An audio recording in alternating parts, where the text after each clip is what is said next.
Dr. Peterson, it's a pleasure to have you on our program. Thank you for taking the time for this conversation with me. Let's talk about your research as a special investigator in New York City. Tell us about that, please.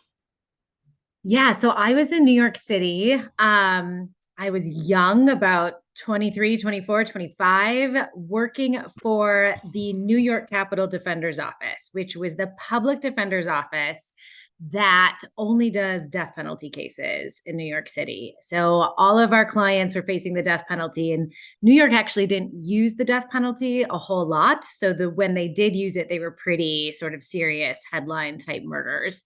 And it was my job to go to Rikers Island and meet our clients who were facing the death penalty and put together what we called biopsychosocial developmental life histories. Wait, say So, that again. Biopsycho. Say that again, so please. biopsychosocial developmental life histories. Wow. Okay. So, and those were used to make the argument that the perpetrator should get life without parole instead of the death penalty. And so it was a lot of talking to these murderers, spending hours with them on Rikers Island, meeting their families, their, kindergarten teachers, their old neighbors, anybody we could find who would talk to us, gathering records about their life and trying to really chart out kind of what is this trajectory towards violence for this person? How do you go from being a baby to being a heinous murderer? And can we really spell out exactly what that pathway looks like? Um, you spend hours with these murderers. What is that like? Like, Yeah, I mean, that's not a normal thing for an ordinary American, right? no. You know, it was unremarkable in some ways. I think I went Oh, in thinking I'm going to go meet these heinous murderers, these yeah. animal actors, it's going to be terrifying. And it wasn't. You had to remind yourself that this person had committed a heinous murder. They You were had to remind likable. yourself somehow in the conversation with them, they came out normal. Is that what you mean? Yeah, I mean, they certainly weren't. They had really, you every time you could see this life history leading up to this, right? A lot of them had serious mental health histories, really significant trauma histories, kind of horrific lives leading up to this point. Um, but you still saw the good in them. They still could make jokes. They still, it still felt like you were talking to a human being.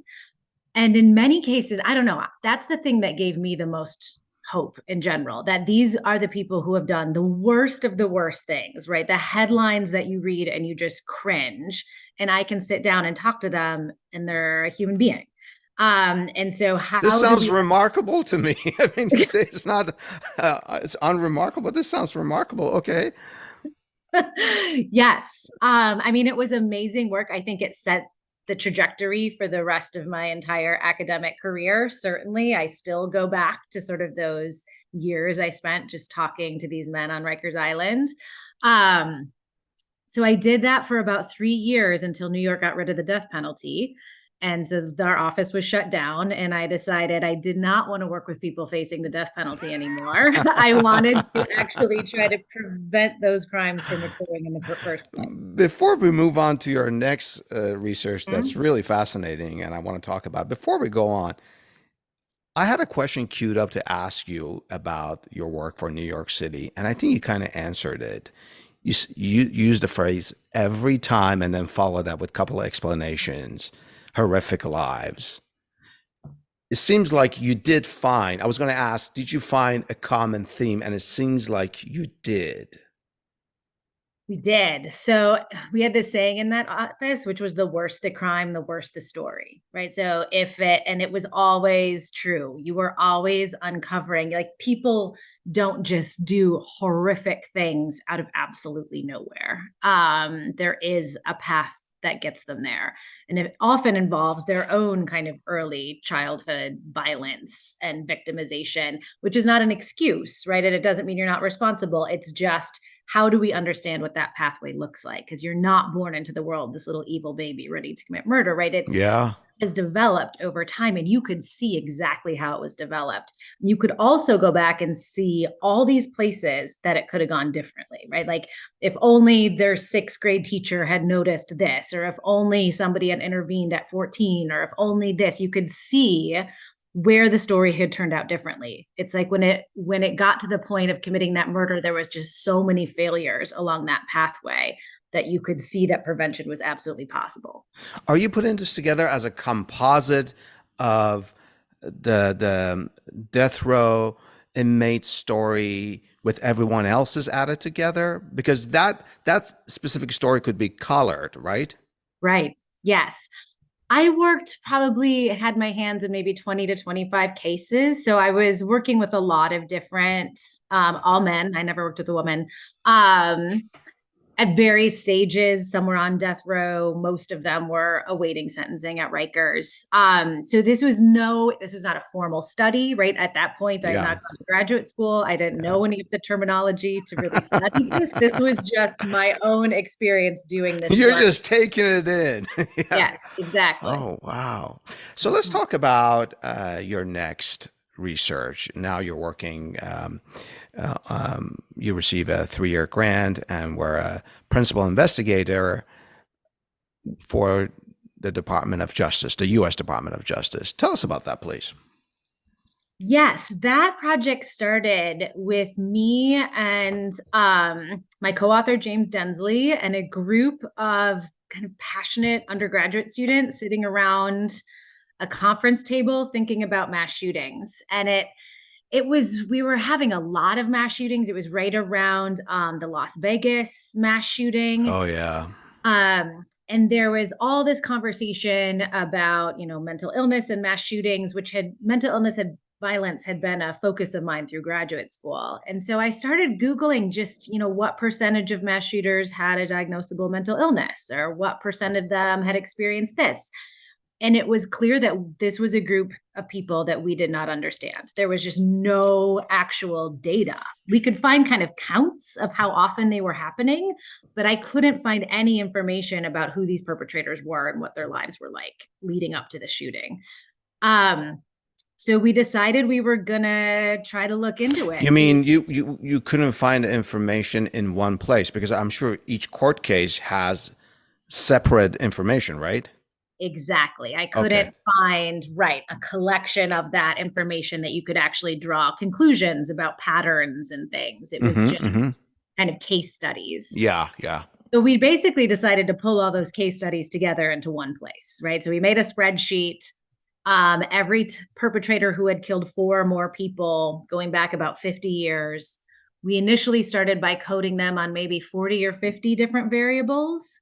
Um, and then we got the grant from the National Institute of Justice. Once we got that, we really expanded the database. So it's now up to about 200 different variables that each perpetrator is coded on, and it's about 200 perpetrators.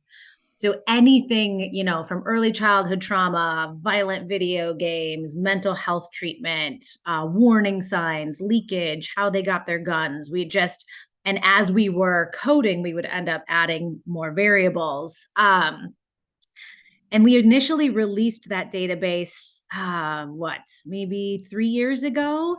And it's kind of this living, breathing document. So we're now in its 8th iteration because people download it, they use it, and then they come back and they suggest to us variables that we're missing, or, an FBI report comes out and we can go back and sort of code some perpetrator with more detail. So we're sort of constantly changing it. The other thing that the NIJ grant let us do was interviews. So we sent a letter to every living perpetrator of a mass shooting that we could find. Most of them die when they do the shooting, so that we could only find about Yeah. 35 of them. 7 of them wrote back and said they would agree to be interviewed about their life history. So we interviewed perpetrators. We also interviewed moms and dads of perpetrators, siblings, kind of childhood teachers, basically very similar to the investigative work I did back Yeah. for New York, but we decided to do it just looking at mass shooters in a more academic capacity. First, a point of clarification for me. You were talking about variables and you used the word leakage. I don't know what that word means in the context of your work. Good question. Yes. So leakage means anytime somebody says they're going to do a mass shooting or some sort of violence before they do it. Oh, I So see. they So they're leak kind their of plans. Yes. innuendo suggestions. I got it. Got it. Yeah. Yeah. So have you found anything similar in these variables between mass shooters and the people on death row back in New York City, New York State? That's a good question. I haven't been asked that one before. Yes, certainly. In terms, I think about the early childhood trauma stuff, the kind of really horrific 0 to 5 experiences, a lot of physical abuse, sexual abuse, parental suicide, pretty significant early childhood stuff. I would say that's consistent. Um, these crimes, mass shootings are a little bit different because they're so performative. They're meant to be watched, they're meant to be witnessed. They're a way to kind of get your message out to the world. A lot of the crimes that I worked with back in New York were more impulsive, less planned out. These are very planned. These are also suicides. Mass shootings are suicides in addition to being homicides. And so that also gives them kind of a slightly, I don't know, different trajectory. So I would say there was some similarities, but really mass shooters were very similar to each other and kind of different than other murderers and criminals that I had worked with and studied previously. It seems like they almost didn't care if they got away with it. Well, actually, they go in intending to die or to Yeah. be, they have to because the part of the goal is they want their name in the history books for this. They want their message out. So nobody does it and throws on a disguise and races for the border, right? They go in knowing I want to be known for this. Wow. Um, so after having done this, and we're going to talk about this a lot more, but I'm just wondering at this point is, have you been able to pinpoint through this first 40 variables, then 50, now it's gone all the way to 200 variables. Have you been able to pick several variables or a point to say, aha, this is what triggers a person to become from being super angry to become a mass shooter? Is there something there? I mean, yes and no. So a lot of those variables were kind of ruling out explanations, right? So we went for a while, it was all about violent video games. We went and coded how many perpetrators play violent video games. It's not that many, right? For a while, last summer, it was SSRI Thank medication. God. Thank God I'm normal.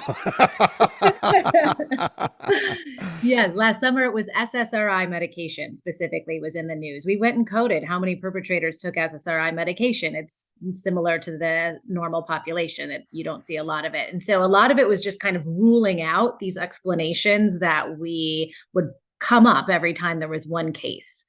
Um, so I would say I can't give you sort of a checklist of here's the checklist that makes you a mass shooter, but we did find what we call kind of a common pathway to violence that perpetrators went down.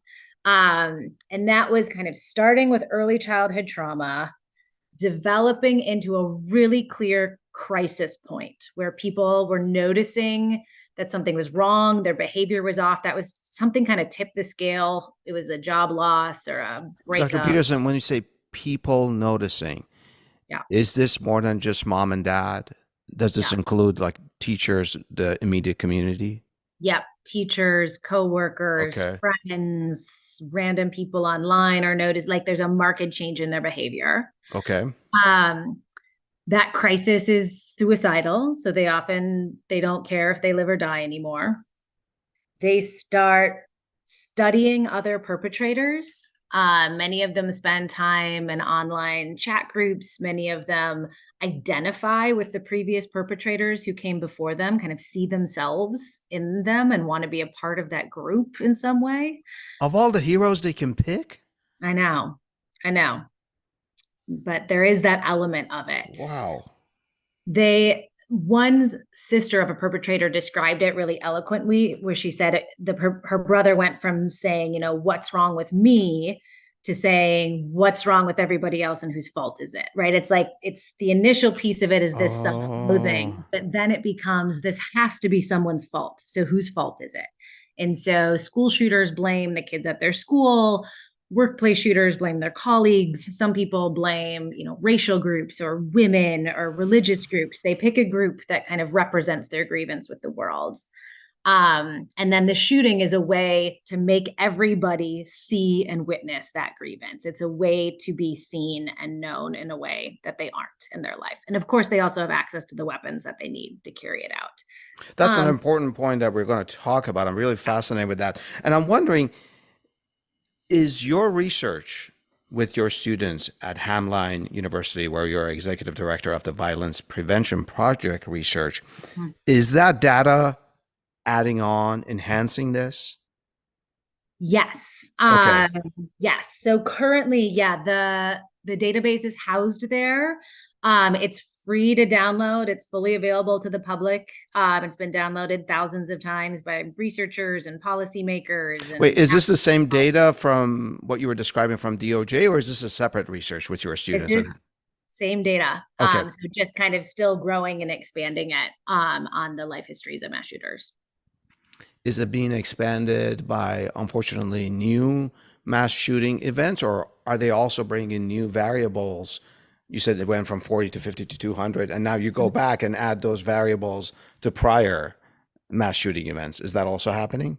Yes, exactly. So we're still adding new variables. I thought at some point we would hit a maximum, but we are still adding new variables. We are still going back and updating information from old shootings. And unfortunately, we're still fairly regularly having to add new cases to the data, which is Unfortunately. important because we can look and see kind of over time, in the fast 5 years, has anything changed?